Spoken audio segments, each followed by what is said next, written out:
What's going on, everyone? Talen here, and welcome to another account progression video.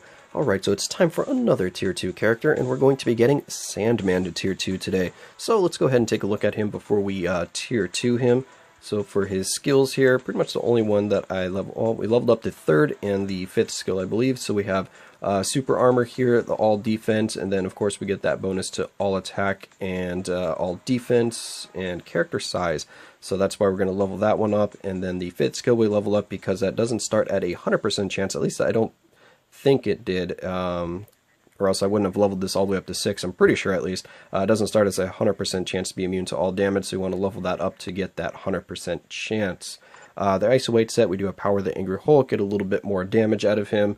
And then for his ISO-8 set, or his custom gear, we have a max HP and a damage proc. Again, just kind of like a placeholder obelisk, because he's not really one of the characters that I use a whole lot, so I don't really put a really good obelisk on him. But I think he does do enough damage that you can put a damage proc on him and see some nice results from that.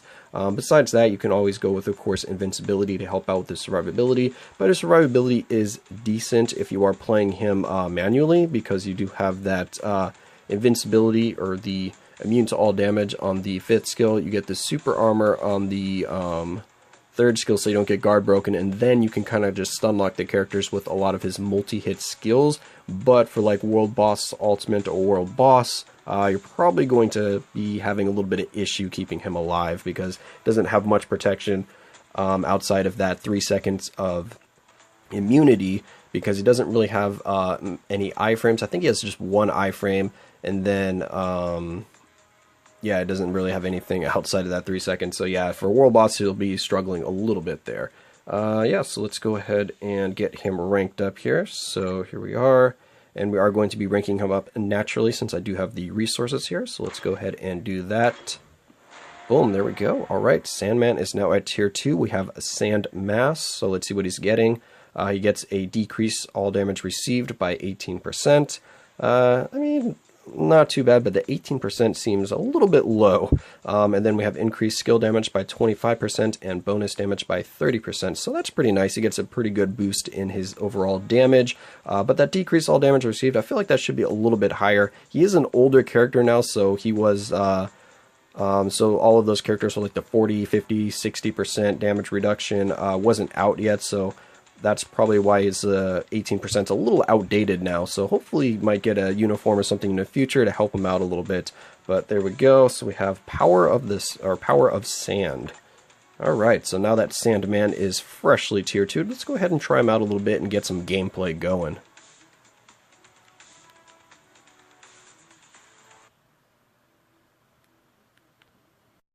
Alright, so here we are at Shadowland. We have floor 7, and it is a rumble here for villains. And I thought, why not let's try out Sandman here, because he does have some good AoE and a lot of multi-hit skills, so he should hopefully be able to keep them stun-locked, even though it is a rumble. So yeah, he's got his own leadership for the 24% all defense, make him a little bit tankier, so hopefully he'll have enough damage here. But we are only on floor 7, so the damage shouldn't be an issue. I think the only thing we'll probably struggle with is maybe the survivability, just because Venom and Carnage here have a lot of stuns, so they will stun you a lot if you're not careful. So I want to hopefully get my super armor up, and then we're going to go ahead and start trying to crowd control them a little bit here. So I haven't played Sandman in a little while here. Oh, and we got the fear, of course, from Venom as well. Forgot about that. Lovely little detail there. Okay, yeah, so he's got the iframe on the 1st skill, it looks like.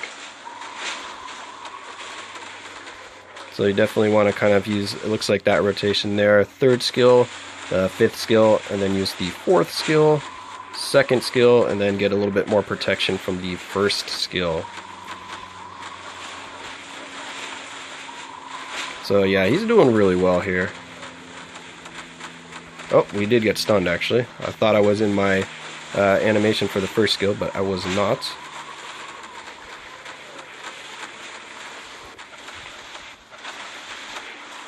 And those little sand globs on the ground there can heal him if you do have time to grab those. Alright, well there we go. Sandman was able to cut through that surprisingly easy. But he's still a he's still a decent character even with the current roster that we have. So as a villain, he still has some value in Shadowlands here because he does, like I said, have good survivability and good damage if you're playing him manually.